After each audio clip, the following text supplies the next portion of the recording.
Olá, muito bom dia para você. Seja bem-vindo. TV Câmara Campinas, estamos começando o nosso Estúdio Câmara nesta segunda-feira, 7 de julho. E o tema do Estúdio Câmara de hoje é Quando o filho vira paz dos pais e os papéis se invertem, né? Isso a gente fala na saúde física e também na saúde mental. Como é que a gente deve agir?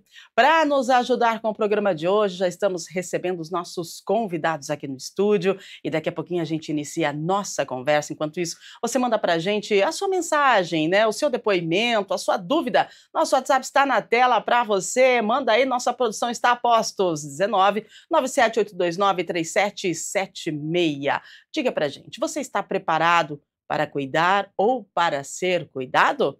Enquanto você manda as suas perguntas, nós vamos atualizar algumas informações. A Câmara Municipal de Campinas atualizou a área de receitas e despesas do portal da transparência, gente. Essa atualização tem o objetivo de ampliar o acesso à informação pública e também facilitar a navegação dos cidadãos. A iniciativa foi realizada em parceria com a Prefeitura de Campinas por meio da IMA, Informática dos Municípios Associados, e também contou com o desenvolvimento técnico da Diretoria de Tecnologia de Informação e Telecomunicação da Câmara. Entre as principais melhorias está a automatização dos dados, que agora são atualizados diariamente por meio de integração com os sistemas da Prefeitura. Com isso, qualquer cidadão pode acessar relatórios atualizados sobre movimentações financeiras do Legislativo. A nova versão do portal também traz avanços na navegabilidade, com novos filtros e mecanismos de buscas que tornam mais simples e intuitiva a consulta às receitas e despesas públicas. A Câmara Municipal já havia sido reconhecida nacionalmente pela sua transparência. Em 2024, obteve a nota 95,18% no Programa Nacional de Transparência Pública, conquistando o selo Diamante, a mais alta classificação do programa. Essa atualização faz parte de um conjunto de aprimoramentos do Legislativo para atender integralmente os critérios do Programa Nacional de Transparência Pública. Muito bem, mais uma informação chegando para você.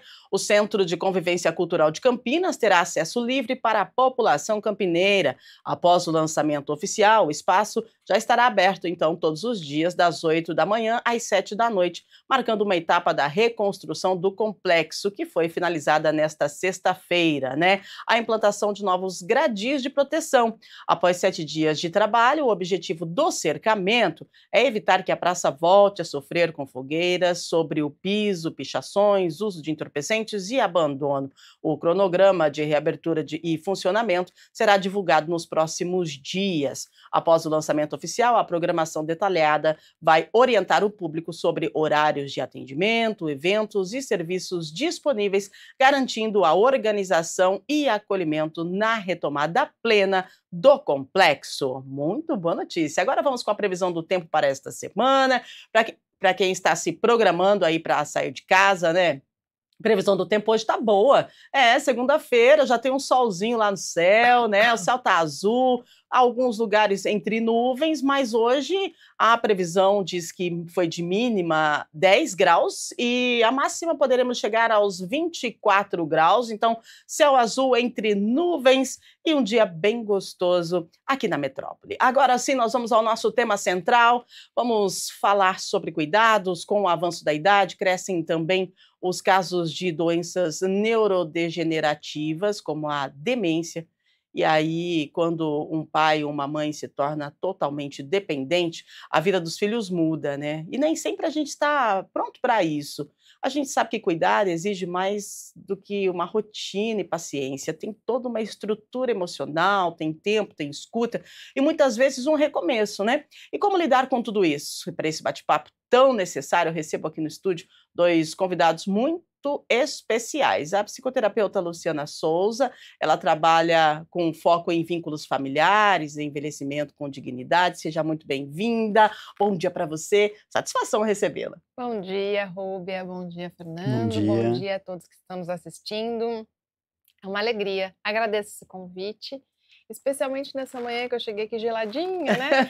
E a gente vinha aqui conversar sobre cuidados, né? Cuidar é uma expressão de amor. e, sobretudo, amor aos nossos pais. Então, muito obrigada por essa oportunidade. Eu acho que vai ser um horário bem gostoso de uma conversa muito proveitosa. Ah, eu tenho certeza. Olha só, a gente está recebendo também, além da Luciana, o médico generalista com foco em saúde mental, Fernando, né? O doutor Fernando, seja muito bem-vindo. Obrigada pela sua participação. Satisfação em recebê-lo. Muito obrigado pela primeira vez aqui no programa. Agradeço o convite. Tive já o prazer de conversar um pouco lá com a Luciana e realmente falar sobre o cuidado com os nossos pais que deram para a gente o nosso maior dom, que é a vida, né? Eles nos deram a vida e aí a gente tem a oportunidade de devolver para eles todo o cuidado, o carinho que eles foram dando para a gente. É verdade, né? E às vezes esse cuidado e esse carinho a gente precisa aprender a fazer. Os pais, eles têm um cuidado e um carinho automático, mas e aí, quando a gente precisa retribuir esse cuidado e esse carinho? Quando um filho adulto assume responsabilidades que seriam naturalmente dos pais, a gente está diante de uma inversão de papéis conhecida como parentificação, né? Isso pode acontecer em vários motivos: uma doença degenerativa, um acidente que incapacita, problemas psicológicos, dependência e até fragilidades financeiras, né? Então, assim, tudo isso gera um impacto. E aí eu pergunto para a Luciana, como que faz, né? Como que a gente... O que acontece quando a gente precisa acolher essa inversão de papéis? A gente está preparado para isso? Porque pode acontecer em qualquer momento da vida, não só pela doença, né, Luciana? Sim, sim. Eu acho interessante você tocar nessa questão da inversão de papéis, no que me toca, né, profissionalmente, que é a terapia sistêmica. Bert Hellinger, que foi um psicoterapeuta alemão, que criou a metodologia da constelação familiar, ele fala um tanto sobre a hierarquia. Sim. Né? Isso é tão importante a gente ter em nossa alma muito sedimentado, né? Obviamente, os pais vieram antes dos filhos, né? Uhum. Os pais individualmente, depois os pais como casal e depois os filhos. E essa ordem, ela precisa acontecer, precisa ser respeitada. Esse momento em que os pais ou envelhecem ou adoecem e precisam do cuidado desses filhos, é importante que esses filhos se debrucem nesse cuidado, lembrando dessa hierarquia, respeitando essa hierarquia. Diante dos nossos pais, como Bert Hellinger dizia, sempre seremos pequenos. Eles sempre grandes, nós sempre pequenos. Nessa ordem dessa hierarquia que Bert conta para a gente, então temos os nossos pais, que são os doadores da nossa vida, como bem lembrou o Fernando, esse é o maior presente que a gente pode receber, né? A maior dádiva que a gente pode receber é a nossa vida. Então, eles são os doadores da nossa vida, então nós recebemos. É uma relação que a gente costuma dizer que é uma relação onde os pais dão e os filhos recebem. Dentro da constelação familiar, a gente observa que talvez, muito provavelmente, quase exclusivamente, é a relação onde sempre um dá e o outro recebe. Uhum. Relações de casal, de irmãos, tem lá a sua certa equanimidade. Mas muito bem, então nossos pais envelheceram, nossos pais adoeceram, não vamos doar? Sim, vamos doar. Lembrando desta ordem. Então, eu vou cuidar do meu pai, eu vou cuidar da minha mãe, com o respeito à posição que eu ocupo, o lugar que eu ocupo e que eles ocupam. Na minha vida pessoal, eu tenho uma história pessoal sobre isso, eu cuidei dos meus pais, né? Tanto da minha mãe quanto do meu pai. Então, eu me lembrava a todo momento que eu sou a filha. Eu cuido, mas eles são os meus pais. A gente não pode perder isso de perspectiva, porque muitas vezes os filhos se colocam numa posição que a gente usa uma palavra que pode ser até um pouco forte dizer isso, arrogante, do salvador. Eu sei o que é melhor para meu pai, eu sei o que é melhor para minha mãe, eu escolho o tratamento, eu escolho e conduzo. Não é bem assim, não deve ser assim, na verdade, né? Eu me coloco no lugar de filha, eu vou prover, né? Eu vou sustentar, vou ser o suporte, mas há um pai, há uma mãe que é o grande nessa relação e que vai realmente determinar. No meu caso, por exemplo, a minha mãe ela teve câncer, mas a todo momento ela esteve lúcida. Então ela determinava e eu era o suporte. No caso do meu pai, como você citou aqui, ele ficou demenciado depois de alguns AVCs. Então, ele já não respondia por si. Mas a todo momento, quando eu tinha que tomar alguma decisão, eu me lembrava. O que meu pai faria? Eu sou filha dele. Nessa situação, como seria? Então, eu acho que se a gente vai para esse cuidado com os pais, que realmente é um cuidado que a gente deve ter com os nossos pais, se a gente for para esse lugar com respeito, lembrando qual é o nosso lugar nessa ordem, nessa dinâmica, é uma relação harmoniosa e saudável. Muito interessante. Agora eu pergunto então para o Fernando, essa inversão, né? A gente está falando de inversão e a Luciana explicou muito bem aqui a questão da hierarquia, acho bem interessante. Um dia parecia distante, né? Mas aí vai chegar assim esse cuidado, independente da situação, né? Mas também chega a uma sobrecarga. Qual que é a sua avaliação sobre essa sobrecarga que pode chegar mediante esse cuidado que a gente precisa ter com os nossos pais? Agora, eu tenho a minha avaliação mediante o que a Luciana falou, né? Mas eu gostaria, sim, da sua posição, da sua avaliação e do seu ponto de vista sobre essa sobrecarga que muito se fala de pessoas que cuidam, né? Muitos relatos temos de pessoas que precisam cuidar e que reclamam dessa sobrecarga. Sim. É igual aquela pergunta assim, alguém nasce pronto para ser pai? Alguém nasce pronto para cuidar dos seus pais? Ninguém está pronto, mas esse momento chega.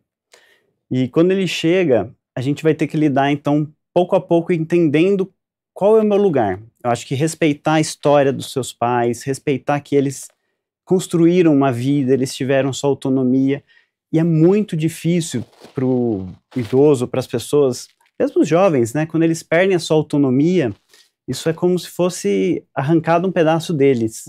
É muito difícil. E aí vem os filhos querendo ditar regras, colocar as normas, novas regras. Você tem que fazer assim, você tem que fazer assado. Gente, essa pessoa viveu 60, 70 anos daquela forma. De repente vem alguém querendo falar que não é assim mais, vai ter que fazer assado, assim, toma decisões que às vezes eles não participam.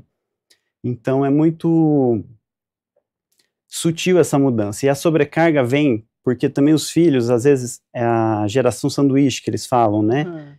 Que eles são pais dos seus filhos, né? Geralmente pega naquela fase que os filhos já estão começando a crescer, ficar mais independentes, mas ao mesmo tempo ainda dependem dos pais, então eles estão formando seus filhos e ao mesmo tempo entra o cuidado com os pais. E isso sobrecarrega, né? Hoje no Brasil, 70% dos cuidadores são mulheres, e as mulheres já têm todos os outras funções que elas já trazem para si, do cuidado, né? Muitas mães solos, e tem a questão também dos irmãos que, eu já tenho minha família, você não tem família, você que cuida. Não, tem que ser um cuidado compartilhado entre a família, entre os irmãos, quem pode ajudar mais financeiramente, quem pode ajudar mais no cuidado mesmo, quem tem mais disponibilidade de tempo. Tem uma outra questão que às vezes você tem que diminuir a sua carga horária de trabalho para poder cuidar dos seus pais. E isso vai gerar o quê? Menos renda. No momento que às vezes você vai ter que investir em cuidadores, reconhecer que às vezes você vai precisar de ajuda profissional para cuidar dos seus pais. Eu acho que é um ponto importante para não ter essa sobrecarga. Gente, olha, assim, vocês falando, né, passa um filme na cabeça, eu acho que minha e de todo mundo, porque, na verdade, a gente não está preparado para cuidar, eu acredito, né, e como você falou, Fernando, ninguém nasce sabendo, e se acontecer, a gente vai precisar, né, nos adaptar. Às vezes o cuidado é físico, mas às vezes é um toque no ombro, a presença, e nem sempre a gente está pronto, porque cuidar também é encarar uma fragilidade, né, de quem sempre protegeu a gente. Então, o aumento da expectativa de vida é um avanço, mas a gente está preparado como sociedade para lidar também com os avanços das doenças degenerativas, né? Às vezes, do dia para a noite, você se depara com uma situação, né, Luciana? E que aí vem a pergunta, e agora? Né? Como é que eu vou fazer? Existe uma preparação para isso? Você que trabalha, né, com essa questão de constelação e de sistemas, né? Existe uma preparação para que a gente possa encarar isso com mais leveza? E eu quero ressaltar aqui que a gente está falando de cuidados, mas não específicos, né? Porque nós tivemos um programa anterior que nós falamos de cuidados, mas aqueles cuidados que a mãe e o pai estão acamados, e aí a gente precisa ser o cuidador, mas de alguma doença específica. Hoje, não, a gente fala do cuidado, mas às vezes um cuidado, igual eu falei aqui, um abraço, um carinho, às vezes a pessoa ela está com uma depressão e ela precisa de um cuidado diferenciado, né? Como que a gente faz essa preparação se do dia para a noite a gente precisa ser esse cuidador? Não deveria ser uma preparação do dia para a noite, né? Essa construção das relações, elas já deveriam, né, teoricamente, né, ser no dia a dia. A gente fala tanto também de tomar pai e mãe, né? A gente olhar para os nossos pais e receber os nossos pais como eles são. Porque às vezes no lugar de filhos nós exigimos que os nossos pais ou nos deem mais ou sejam diferentes, né? Quando a gente tem essa relação de tomar o pai e a mãe tal como eles são, aquilo que eles nos oferecem, isso já dá um alívio para a gente, né? E quando a gente chega nesse lugar, eu compartilho isso que você disse, que é muito difícil a gente ter que lidar com um pai ou a mãe que foi aquela figura que doou a nossa vida, que cuidou da nossa vida, que nos orientou nessa vida, e aí a gente se depara com a fragilidade física, muitas vezes, né, acometidos por uma doença, uma fragilidade emocional, acometido por uma doença de saúde mental. É difícil esse lugar para o filho, é muito, muito difícil, né? Mas sempre lembrar, eu tomo meu pai e minha mãe como eles são, como eles estão. E eu estou neste lugar de filha, muito grata pela vida que eu recebi. Quando a gente tem irmãos, né, a gente também tem que lembrar dessa ordem. Eu acho muito bonita essa frase que Bert falava, né? A ordem reúne, o amor flui. Ordem e amor trabalham unidos. Então, se eu tenho irmãos, eu vou também lembrar dessa ordem, né? Se eu sou a segunda filha, se eu sou a terceira filha, se eu sou a primeira filha, se eu sou a última filha, né? Então, eu também tenho a quem recorrer neste momento. Se eu sou a filha mais nova e cuido dos meus pais, e isso é um indicativo, né? Normalmente, até pela visão sistêmica, são os mais novos que normalmente cuidam dos seus pais, né? Porque se a gente lembrar de novo da ordem, a gente colocar aqui uma fileira, então os pais deram para o mais velho, que deram para o segundo, que deram para o terceiro. O último, teoricamente, foi o que mais recebeu. Então agora ele volta para esse lugar de cuidador. Então, se a gente fizer um exercício aqui, vocês estão nos assistindo, pensar: quem é que cuidou da minha avó? Quem é que cuidou do meu avô? Foi meu tio mais novo? Foi a minha tia mais nova? Interessante, né? Vai quase que bater uma totalidade que normalmente acontece assim. Pois bem, mas a gente tem aquele irmão mais velho que a gente pode recorrer, né? Meu irmão, você que veio antes, você que sabe mais, você que viveu mais, o que você me aconselha? Então, é esse compartilhar que o Fernando falou também, né? Idealmente seria que funcionasse dessa forma, nem sempre é possível, mas a gente pode buscar ser possível. Então a gente pode buscar tomar o nosso pai e a nossa mãe, tal como eles são, o que exatamente eles nos deram, são os melhores pais que a gente pôde escolher. A gente usa muito essa frase: você é a melhor mãe para mim, você é o melhor pai para mim. Vocês são os pais certos para mim, do jeito que vocês são, com o que vocês me deram. Com esse sentimento aqui bem organizado, já fica mais leve, não fica? Então a gente vai para esse cuidado com essa certeza. Eu ganhei a vida desses pais, são os melhores pais para mim, eu estou no meu lugar certo e eu vou com respeito para esse cuidado. Nossa, que maravilhoso ouvir você falar, viu, Luciana? Porque, assim, a gente ouvindo, né, é o natural, era para ser assim. É leve, não é? É leve, é leve. Mas, infelizmente, no cotidiano, né, no dia a dia, às vezes as coisas não andam dessa forma.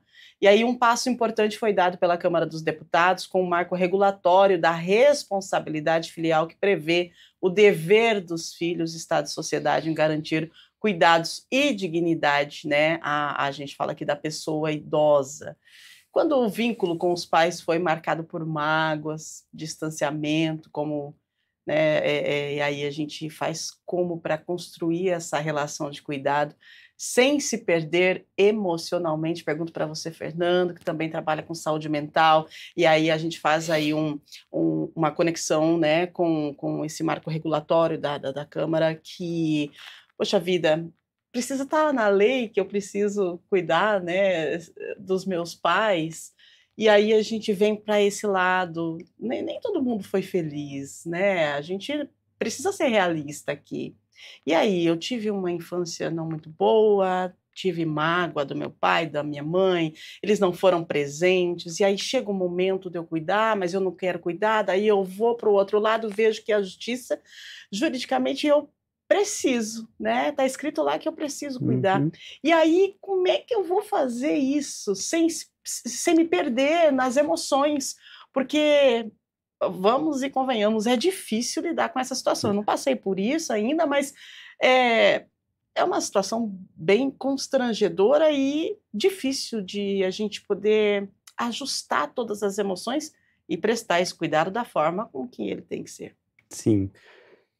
É complexa essa questão porque as pessoas elas trazem as mágoas e aquilo vai sendo perpetuado de gerações para gerações. Uhum. Então é importante que em algum momento seja quebrado esse ciclo, né? Por isso que não pode deixar para a última hora, né? Como bem a Luciana falou, você tem que ir se preparando para isso. Se você tem essas mágoas já dos seus pais, é importante você ir lidando com essas mágoas, trabalhando elas para que elas não te machuquem mais. A responsabilidade, o Estatuto do Idoso já traz isso há muito tempo, da responsabilidade para com os pais dos filhos.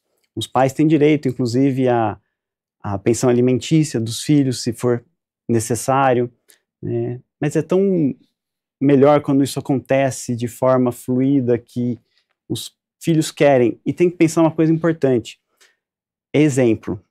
Os filhos desses filhos, né, os netos desses avós, eles vão aprender com o exemplo dos pais. Então, como que eu quero que os meus filhos me tratem quando eu estiver na minha velhice? É da forma que eu estou tratando meus pais? Ou da forma que eu vou mostrar que eu posso tratar meus pais independente do que eu recebi, né? Tem que saber diferenciar. E os filhos vão aprender com os exemplos, né? Os netos, no caso, eles vão aprender com os exemplos dos pais de como eles vão tratar os seus avós. Então, é importante tentar quebrar esse ciclo de mágoas. Acho que a constelação familiar é algo que fica muito pesado quando a gente para pensar, porque a gente fala do cuidado, né? Bom, vamos lá, vamos colocar o cuidado como algo natural que deveria ser, né? E aí as pessoas falam assim, mas você não pode ter filho pensando que ele vai cuidar de você. Então já começa por aí. Então daí, poxa, eu não vou, você é minha mãe ou meu pai, você está achando que eu vou cuidar de você? Não, não é assim. Tá. Deveria ser algo natural, porque o cuidado faz parte do ser humano, a gente cuida, era para ser assim, né? Mas aí aconteceu algumas intercorrências, veio uma mágoa muito grande, e aí, quando você se depara com o ter que cuidar, né? Se não foi de forma natural, então vamos colocar lá o ter que cuidar, mas um peso que você carrega de uma mágoa muito grande que você não ressignificou. E aí eu pergunto para você, que pode explicar para a gente como é que a gente faz, porque a necessidade de uma ressignificação, ela é constante, a gente ressignifica tudo, a gente pode ressignificar, mas a gente precisa fazer um trabalho muito grande para isso. Então explica para a gente aí, colocando nessa questão de cuidar, mas com mágoas e frustrações. Eu acho que eu entendo isso que você traz, que é a dificuldade, às vezes a gente não teve a relação que a gente desejava, né? E filho tem um tanto disso, né? Se a gente olhar para nós aqui, claro que tem. A gente vai ver que a gente pede mais do que a gente, né? Sim. Tá sempre querendo mais, exigindo mais, não foi desse jeito, eu queria que fosse assim, né? A gente tem esse lugar.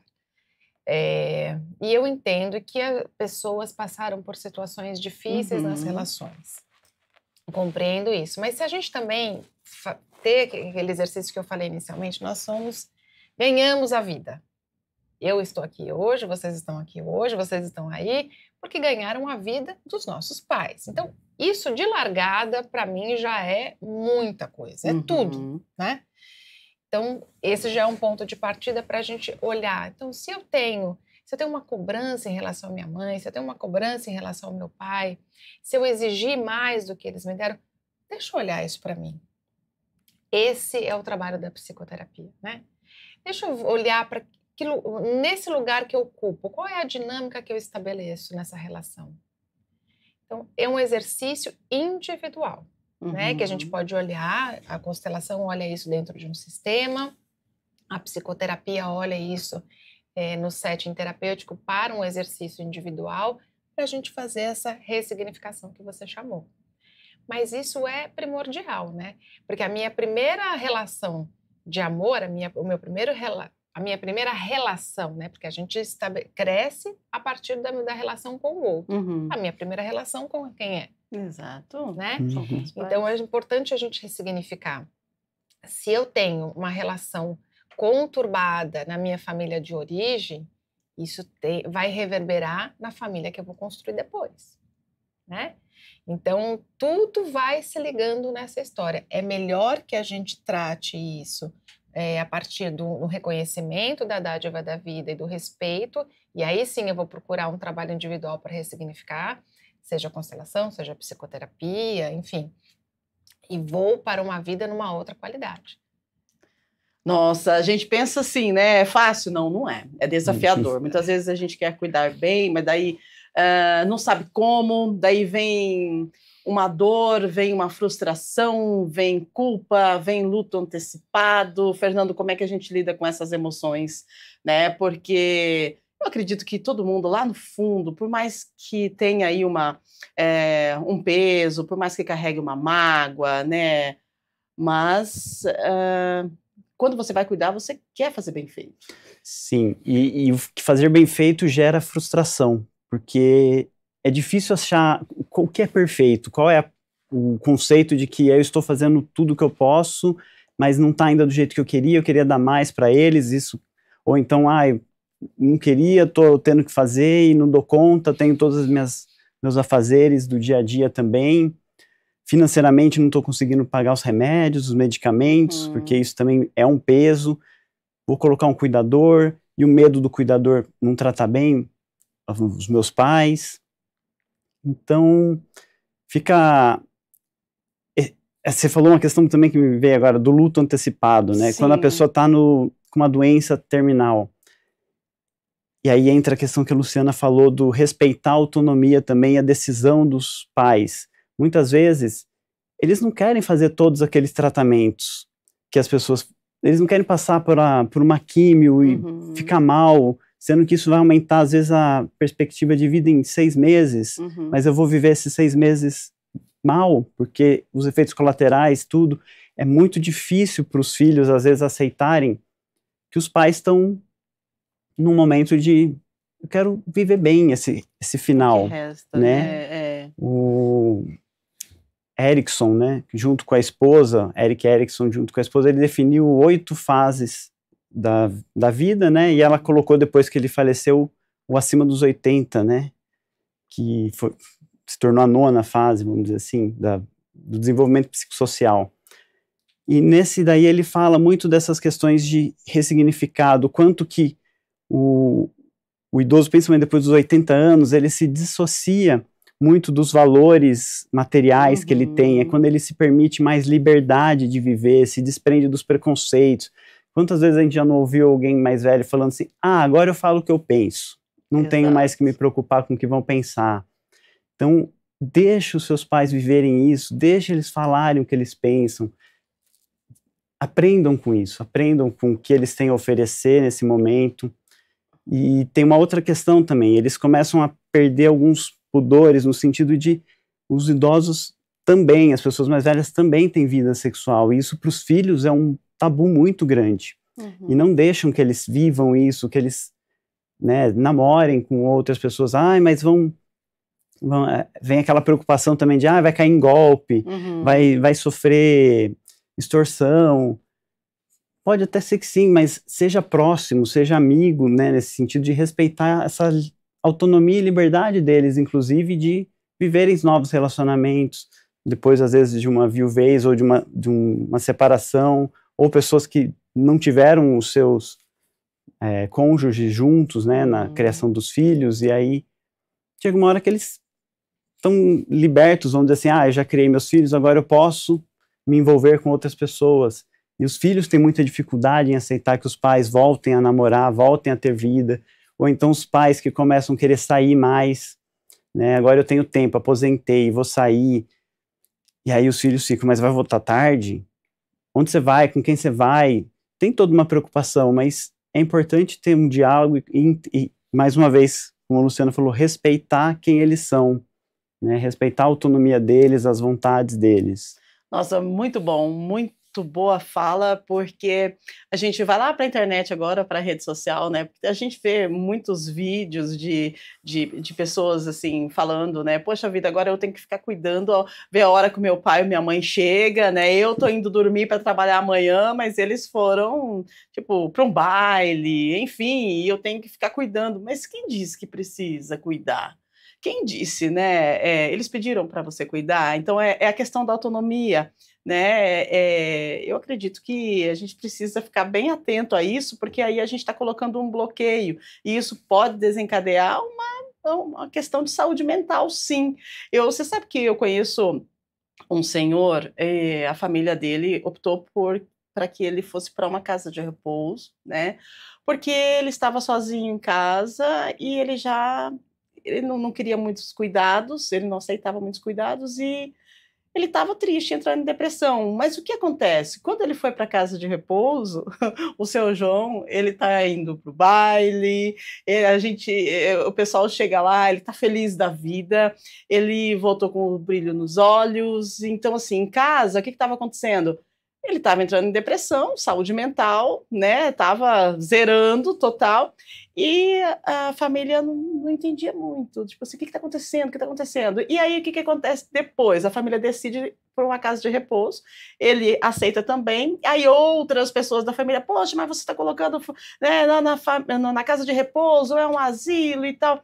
E agora eles foram ver, depois de 2 meses, que o seu João, ele renasceu, ele reviveu, ele ficou mais jovem, pelo simples fato de estar conversando, estar com outras pessoas, curtindo a vida da forma, né, que ele gosta.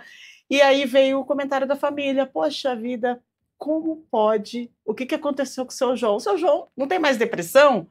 Ele só está vivendo. É isso, né, Fernando e Luciana? O seu João está fazendo as suas próprias escolhas. O seu João é autônomo. O seu João veio antes, gente. Olha, o seu João isso. pode escolher ser feliz, pode escolher sair no baile, pode escolher dormir a hora que ele quiser. E em casa ele estava o quê? Sozinho, e de vez em quando os filhos iam visitar, e aí o seu João na cama, o seu João acamado.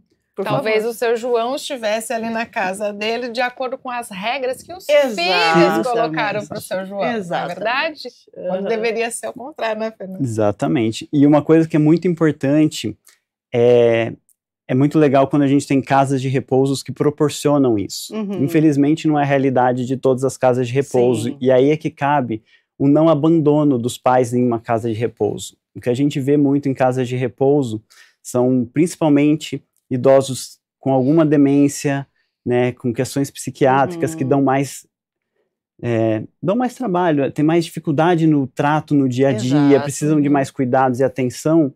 E aí os filhos acabam colocando numa casa de repouso qualquer, muitas vezes com menos estrutura, mas a que menos vai pesar no meu financeiro, inclusive, e simplesmente deixam eles lá, não vão mais visitar, esquecem que eles estão lá, e isso é muito ruim. Então, quando as pessoas falam de casas de repouso, existem muitos modelos e opções. O mais importante não é o quanto ela custa, ou qual é o valor. O importante é não abandonar os pais lá. É você continuar indo lá com frequência, criar uma rotina para eles, porque inclusive ver como eles estão lá, se eles estão realmente conseguindo viver bem lá, ou se eles são largados em áreas onde ficam todos ali parados, precisa ficar junto, não é porque né? está numa casa de repouso, é que você vai abandonar. Às vezes, de repente, precisa de um cuidado especial que você não consegue fazer em casa, mas você precisa continuar fazendo esse monitoramento, porque é diferente você colocar, entrar em comum acordo com a pessoa que vai para a casa de repouso, né? Aí você deixa lá e larga. Não, daí você está abandonando. E aí tem um outro ponto que eu acho interessante a gente falar sobre as doenças, as várias doenças nas casas de repouso. Sim. Então, seu João, que benção, seu João, que o senhor está indo para a festa, para o baile, continua se divertindo. Mas há casos em que as pessoas estão lá demenciadas, exato. Em outras condições. E que os filhos, por falta de recurso emocional ou financeiro, acabam optando por isso. Esses filhos precisam também aceitar esses destinos dos pais, né? Porque as doenças, elas estão a serviço de alguma coisa, né? Então, a gente não pode olhar para essa doença praguejando, deprimindo ou abandonando. Tá tão difícil que eu nem quero olhar, vou colocar meu pai lá, fica aí e vai embora. Precisamos aceitar os destinos também difíceis dos nossos pais. Lembrando qual é o nosso lugar nessa ordem, né? Exato. Eu sou filha e eu preciso aceitar o destino que foi estabelecido aqui para ele. E vou oferecer esse suporte da melhor maneira possível.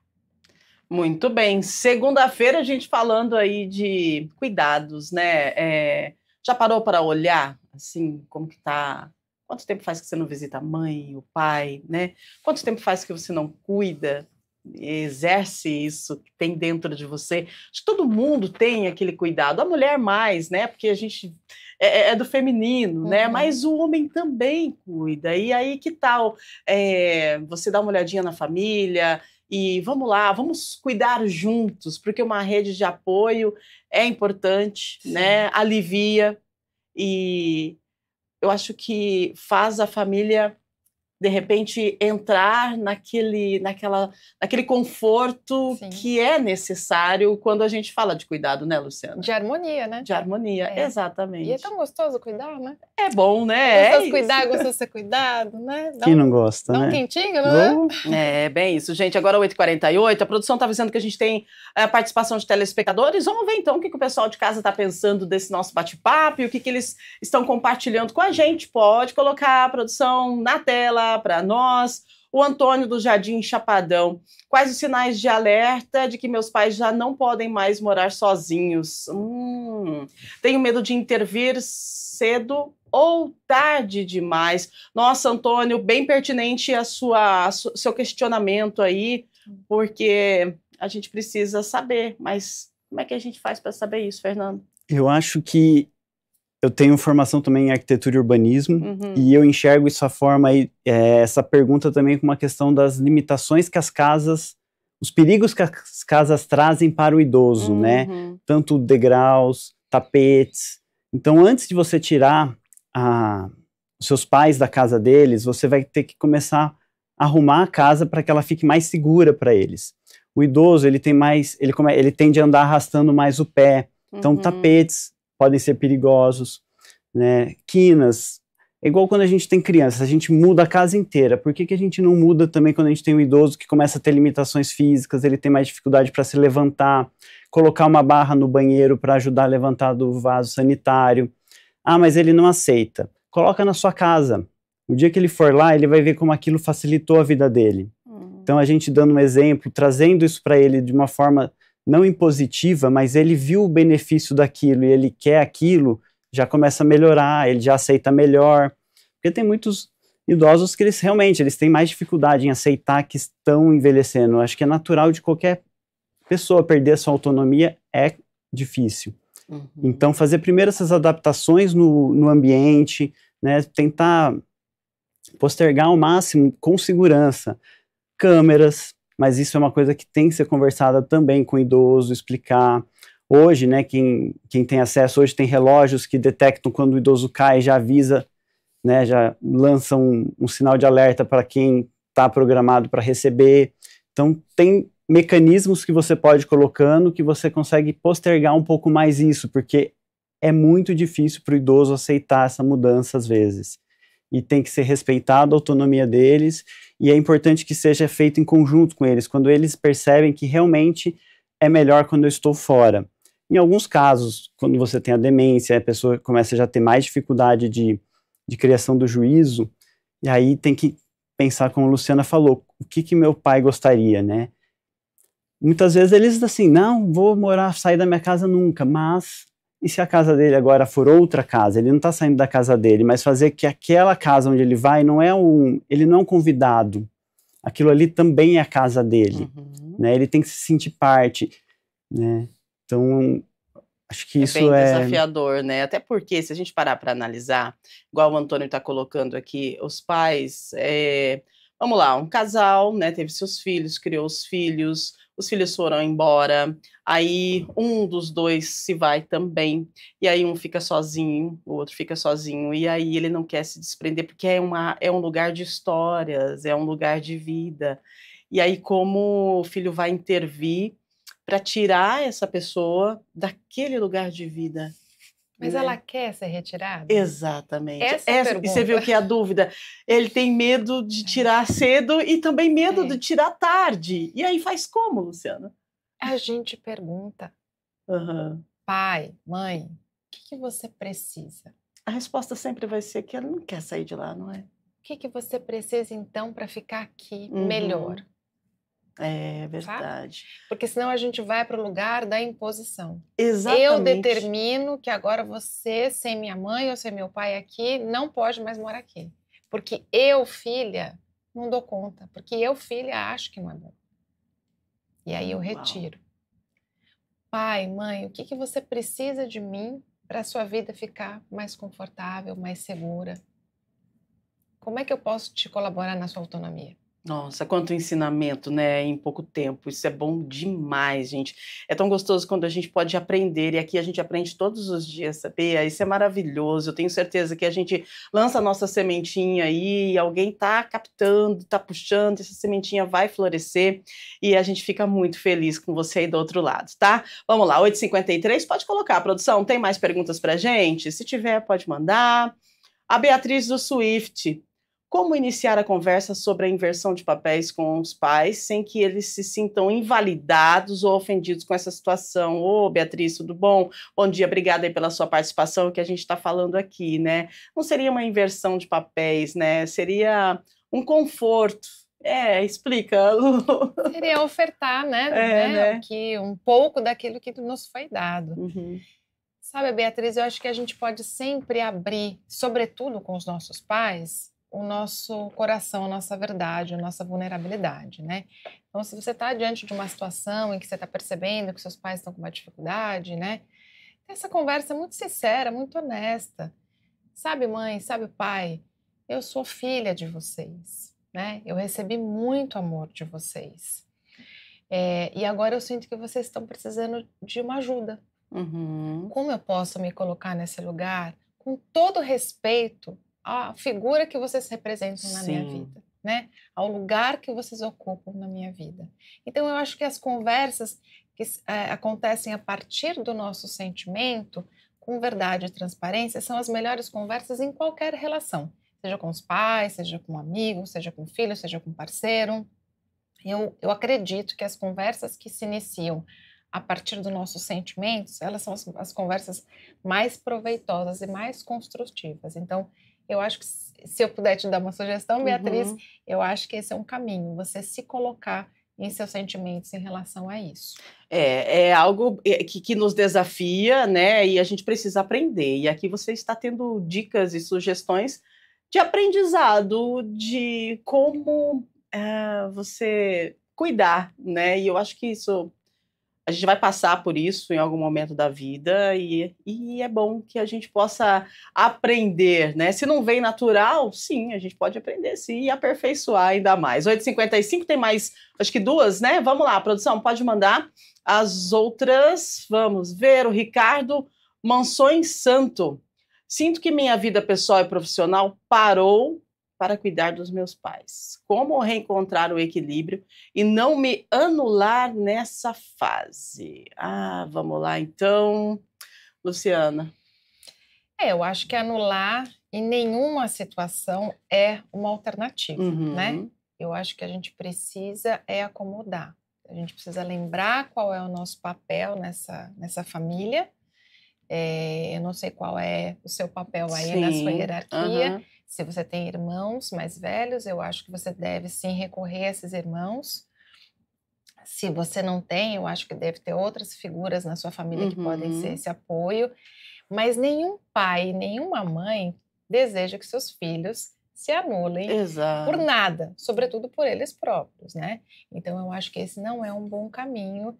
Não acredito que seus pais vão ficar felizes, assim, de te ver infeliz por ter se anulado por eles. Então, um bom caminho é buscar em irmãos mais velhos, né? Na sua família, se você tem tios, se você tem pessoas mais velhas que podem te ofertar essa rede de apoio. A rede de apoio, Fernando, ela faz a diferença, ela é muito importante, né? Faz. Sem a rede de apoio, hoje a gente tem um problema de saúde pública que é o burnout do cuidador, que é justamente quando entra nessa situação de se anular, de não se enxergar mais como uma pessoa que não é mais o cuidador dos pais, né? E essa estafa que começa a gerar um sentimento muito grande de culpa, inclusive, porque em alguns momentos você começa a desejar que aquilo acabe, e ao mesmo tempo você não quer que eles se vão, e isso gera um conflito interno ali que é muito perigoso, né? Por isso que, assim, é fundamental a psicoterapia, entender qual que é o meu papel com os meus pais, quem sou eu nesse papel, né? Não se perder no processo. Eu acho que o principal é isso, porque uma hora eles vão e você vai ficar. E você vai perder quem você era.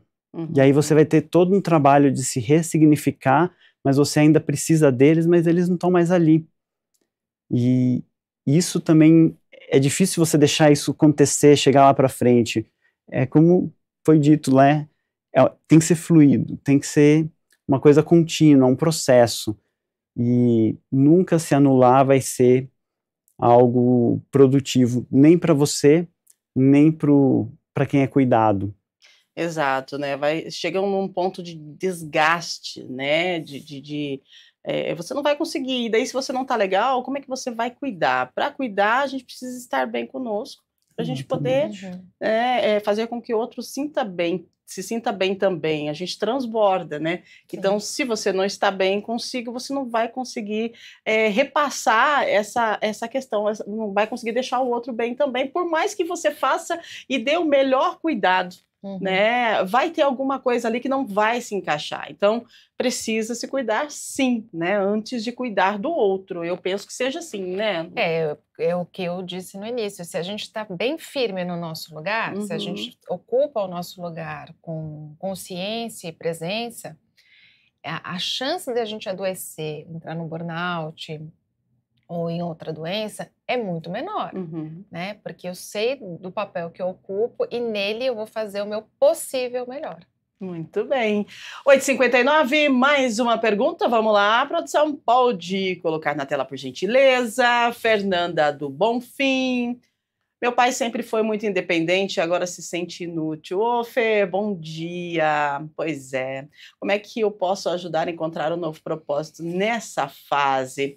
Essa questão de se sentir inútil, eu estou passando por isso também. A minha mãe, ela sempre trabalhou, está parando de trabalhar agora, e a gente vai ter que trabalhar em família para poder ressignificar. Eu estou explicando para ela eu falo para ela assim, mãe, você precisa se cuidar, você já cuidou de todo mundo, agora é momento de você se olhar com compaixão, e tá tudo bem, mas essa fase, ela é bem delicada, porque sempre trabalhou, sempre foi independente, e agora, se parar de trabalhar, vai se sentir inútil. Eu acho que não só os pais, mas a gente também, todos nós. Sim. E nesse caso, da pessoa com mais idade, como é que a gente faz para ajudar a encontrar um novo propósito, né? A pergunta da Fernanda, minha, e acredito que de muita gente que está vivendo nesse momento de transição dos pais.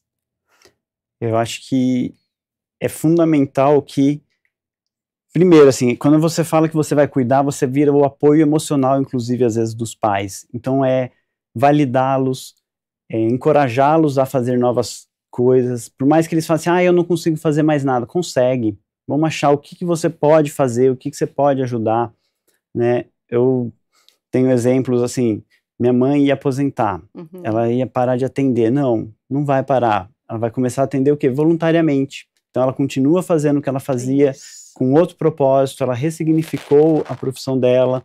Então, acho que, de alguma forma, tentar trazer utilidade, trazer coisas que eles podem fazer, participar. A avó de uma amiga minha, ela está com 100 anos, vive viajando, adora viajar. Ela começou a viajar depois que viu o vô, depois que já chegou, né, numa idade mais avançada. Todo ano ela quer fazer uma viagem diferente, né? Ela gosta do futebol dela. É mostrar que, assim, muitas vezes eles também se sentem, né? O Erickson falava muito isso, de quando ele não teve isso durante a vida, chega uma hora que ele se sente frustrado com o que ele não construiu, com o que ele não fez. E isso torna, agora eu não tenho mais tempo para fazer. E sempre há tempo, né? Talvez não vai fazer tudo o que ele gostaria, o que ele fazia, mas tem muita coisa que pode fazer. E uma questão muito relevante para as pessoas mais velhas é que elas vão perdendo seu círculo social, né? Os amigos vão morrendo, vão se distanciando, porque já não conseguem mais sair, fazer as coisas que faziam, e isso também vai deixando mais sozinhos, né? E aí que entra os trabalhos sociais, trabalhos que as pessoas possam sair, fazer, ou mesmo em casa, fazer trabalhos manuais. Não tem mais habilidades manuais, ou comida, né? Fazer a comida não fica mais tão boa, mas aí ninguém mais quer comer a comida. Ali, às vezes, a gente tem que respeitar, entender a dificuldade, né? E, vamos comer, tá boa, porque eles precisam também dessa parte, desse esforço nosso também de reconhecimento. É reconhecimento, é incentivo, né, para que a pessoa possa continuar bem e ressignificar o momento, né? Então, está parando de trabalhar, se aposentou, continuou trabalhando, né? Normal. Aí depois chega um momento que vai precisar parar de trabalhar. Mas que tal, então, ir viajar? Vai passear na casa dos filhos, né? Vai visitar as irmãs, vai fazer alguma coisa que te faça se sentir bem, que te faça se sentir viva. Não precisa estar, assim, somente trabalhando para se sentir bem. Então, é uma ressignificação de momentos, não é, Luciana, agora? Mas lembrando que a decisão isso. É da sua mãe, Exato. do pai, enfim, né? A gente coloca como facilitador, a gente pode trazer ideias, a gente pode ser um suporte, mas essa decisão é deles, muito sempre. individual. Porque essa sensação de estou inútil, não tenho um propósito, isso não é exclusivo dos idosos. Isso passa na nossa faixa de idade, de pessoas mais jovens. Isso, ao longo da vida, a gente tem essa sensação. É verdade. Né? Mas com os nossos pais, eu acho que a gente, como filho, fica naquele lugar, como assim? O meu herói, a minha heroína está se sentindo inútil? Não pode, não dou conta de sentir que eles estão sentindo isso, né? Então, vamos voltar para o nosso lugar, vamos respeitar a decisão e vamos nos colocar ao lado, né? Como suporte, como alguém que pode viabilizar, que alguém que pode trazer ideias, mas a decisão nunca é nossa, né? Sim, ideias, né? Tipo, sugere e deixa a ideia fluir, né? Exatamente, posso viabilizar, quer viajar? Eu sei um roteiro, eu conheço uma agência. Você gostaria que eu conduzisse essa negociação com a agência de turismo ou marcar uma aula de alguma coisa para você? Eu gostaria que eu fizesse? Faz toda a diferença essa comunicação, né, Luciana? Sim, porque aí eu não estou à frente, eu estou ao lado. Olha aí, tá vendo, né? Uma comunicação assertiva também faz toda a diferença para uma aceitação de mudança de rotina dos nossos pais. Que mostra que você está ali como um suporte, né? Reconhecendo todo o valor, toda a capacidade, mas você não está mandando, ordenando os seus pais, né? Você não está conduzindo a vida deles. Você está no seu lugar de filho e simplesmente dando uma sugestão e que o pai e a mãe decidam da melhor maneira que eles encontrarem para que seja decidida a situação. Sim. Muito bem. Nossa, gente, 9h06 já, uau! Nós falamos sobre inversão de papéis, né, quando os filhos cuidam dos pais, sobrecarga do cuidador, importância da rede de apoio, os desafios emocionais, sociais do cuidado familiar, né? Quando chega o momento de cuidar, não só na terceira idade, não, né? Não só 60 mais, 70 mais, não. Isso pode acontecer de uma hora para outra, né? Isso pode acontecer em um momento, simplesmente um momento, e depois isso passa. E aí, cuidar dos pais na velhice pode ser, sim, uma forma de retribuição, mas nunca deve ser um fardo, né? E principalmente um fardo solitário. Se você está assistindo a gente e é cuidador ou convive com alguém que vive nessa posição, pedir ajuda não é fraqueza, né? É humanidade. E cuidar também é um direito, sabia? É isso mesmo, é um direito. Você tem o direito, né, de cuidar, mas você precisa entender que essa pessoa ela deve se sentir bem com o seu cuidado e ela deve querer ser cuidada. Então, a gente tem que nos colocar no nosso lugar, tem que respeitar a hierarquia sempre, e a comunicação precisa ser assertiva e de uma forma, assim, bem tranquila, para que as coisas possam se ajeitar. Eu gostaria de agradecer a participação dos nossos convidados. Eu acho que nós tivemos aí um bate-papo bem gostoso e que contribui bastante com o nosso dia a dia, porque tem muita gente que está assistindo e que vive esse momento. E é tão importante quando a gente tem profissionais assim que podem trazer para a gente alguma dica, alguma fala que a gente estava precisando justamente agora. Então, assim, agradeço demais. Luciana, quero agradecer, então, a sua participação. Considerações finais, por favor. E foi, assim, muito, muito gostoso ouvir você falar. Eu que agradeço, foi uma delícia de manhã, passou tão rápido essa muito, uma hora, né? não é? Verdade. Foi muito gostoso, agradeço por vocês estarem aqui compartilhando esse conhecimento de vocês também comigo, eu agradeço as pessoas que perguntaram, que estão atentas a isso, e eu queria dizer que cuidar é uma manifestação maravilhosa de amor, né? O cuidar é a relação com o outro, e quando a gente cuida do outro, de certa maneira a gente está cuidando da gente. Então, continue cuidando de vocês, dos seus pais, dos seus filhos, da sua família, dos seus amigos. Cuidem, porque isso é amor. Cuidar é servir a vida. Ai, que delícia, muito bom, obrigada, Lu. Obrigada. Fernando, gratidão pela sua participação, compartilhamento de informações, e acredito que sim, a gente consegue lançar a sementinha, e que bom que você aí do outro lado consegue captar e de repente fazer um dia transformador, né? Mudar a forma de olhar o que é o cuidado. Obrigada. Posso fazer uma indicação de uma série? Tem uma série que eu gosto muito que chama Grace and Frank. Acho que ela está no Netflix. É uma série de duas senhoras que, depois dos 70 anos, elas se separam dos seus maridos e elas têm que se redescobrir. E é uma série que trata todos esses assuntos que a gente trabalhou aqui, conversou de uma forma muito bem-humorada, muito didática e que faz a gente refletir, mostra as relações com os filhos, com os amigos, a relação da vida sexual, de empreendedorismo, de se redescobrir, da casa de repouso, como que os filhos falam para eles, vão, não vão, né, questões da demência, escolhas de não fazer um tratamento e como que isso impacta na vida das pessoas que estão ao redor de quem toma essa decisão. Então é uma série muito divertida, um elenco maravilhoso, recomendo, Grace and Frank. Olha aí, super dica então para a semana, né? Vamos maratonar a série e aprender um pouquinho mais. Obrigada mais uma vez vocês dois, viu? Valeu muito mesmo, obrigada. gratidão. Obrigado. Muito obrigada. Muito obrigada a você também aí de casa, obrigada pela sua companhia, pela sua audiência. A semana só está começando. Programação da TV Câmara Campinas, como sempre, feito com muito carinho, muito especial para você que está aí do outro lado, tá? E amanhã, gente, nós temos no nosso Estúdio Câmara ao vivo novamente. Amanhã a gente fala sobre os novos nomes, novos jeitos de se relacionar. O que você é hoje no seu relacionamento? Você sabe? Conversante, ficante, crush, um rolo, um namorado? Ou você nem sabe mais o que está acontecendo aí?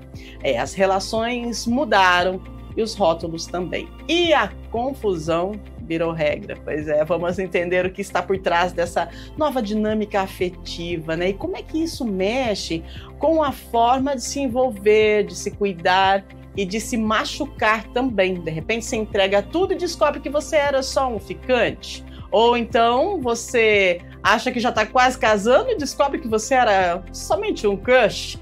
Gente, esse vocabulário está diferente demais e a gente conversa amanhã sobre essa questão de relacionamento. Quem você é no seu relacionamento?